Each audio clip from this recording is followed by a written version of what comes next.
എങ്ങനെയാണ് പറയേണ്ടതെന്ന് അറിയില്ല. പറഞ്ഞാൽ സ്ത്രീവിരുദ്ധ ചാപ്പ് കിട്ടുമെന്നും അറിയില്ല. കിട്ടിയാലും തരക്കേടില്ല. അമ്മയും ഒരു സ്ത്രീയാണ്. ആ കണ്ണുനീര് കേരളത്തിന്റെ വേദനയാകുന്നൊരു വല്ലാത്ത ദിവസം. അത് പറയാൻ കഴിവില്ലെങ്കിൽ പിന്നെ ഈ കോട്ടുവെടുത്തിട്ട് ഇവിടെ വന്നിരുന്നിട്ട് കാര്യമുണ്ടോ?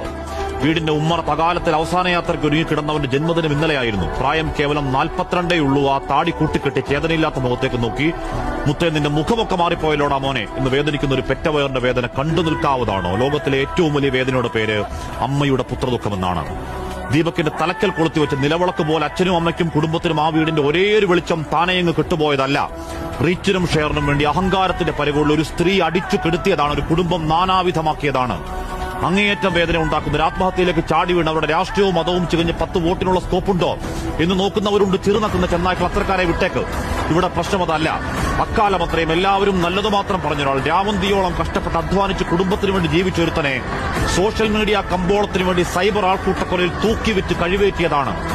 നവീൻ ബാബുവിന്റെ കാര്യത്തിൽ എപ്പോഴും പറഞ്ഞതുപോലെ മരിച്ചുപോയവർക്ക് വേണ്ടി ആഞ്ഞുവാദിക്കൽ ഉത്തരവാദിത്തമെന്ന ബോധ്യത്തിൽ മാത്രമല്ല, വീഡിയോ പലയാവർത്തി കണ്ട ബോധ്യത്തിൽ പറയുന്നു. ആ യുവാവ് 110% നിരപരാധി.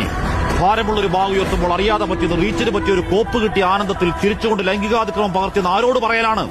ആദ്യമിട്ടൊരു വീഡിയോ എറിച്ചില്ല. പിന്നെ ആ സ്ലോ മോഷൻ പല ആംഗിളിൽ എഡിറ്റ് ചെയ്ത് സാരോപദേശം തള്ളിക്കയറ്റിയ വീഡിയോ ഇന്നലെ അപ്പോൾ 27 ലക്ഷം പേര് കണ്ടെങ്കിൽ ഒരുത്തനെ പച്ചയ്ക്ക് വെട്ടിക്കീറി ഇറച്ചി കഷ്ണം വിൽപ്പനയ്ക്ക് വെച്ചതിന്റെ കൂലിയാണ്. കഷായം ഗ്രീഷ്മയ്ക്കും കൂടത്തായി ജോലിക്കും വേണ്ടി വാദിച്ചവർ ഇവിടെയും ഒരു ഹാഷ്ടാഗ് അവൾക്കൊപ്പം ഉണ്ടാക്കി ഇറങ്ങുന്നുണ്ട്. സ്ത്രീപക്ഷ കാപട്യങ്ങളെ നാണമുണ്ടോ? കോൾ ഔട്ട് എന്നും പറഞ്ഞ് യഥാർത്ഥ പരാതികളെയും തൊലക്കലാണ് നിങ്ങളുടെ പണി. ശരിയായ പരാതിയിൽ ആർജവത്തോട് അവൾക്കൊപ്പമാണ്. പക്ഷേ ഈ വ്യാജങ്ങളെ, സോഷ്യൽ മീഡിയ കോണ്ടന്റ് അപരാധങ്ങളെ സ്ത്രീ സമൂഹം ചെറുക്കുന്നില്ലെങ്കിൽ ഇനിയും അച്ഛനും മക്കളും ഭർത്താവുമടക്കം മച്ചകത്ത് തൂങ്ങിയാടും വേട്ടക്കിരകൾ, ആൺ ശവങ്ങൾ. ഏതോ സമാന്തര ലോകത്തിൽ ഐക്യത്രയെന്ന് നോക്കി പൂണ്ടിരിക്കുന്ന പൊറവോട്ടുകൾ അടങ്ങരുത്. ഫോൺ തൂക്കി ഇറങ്ങണം.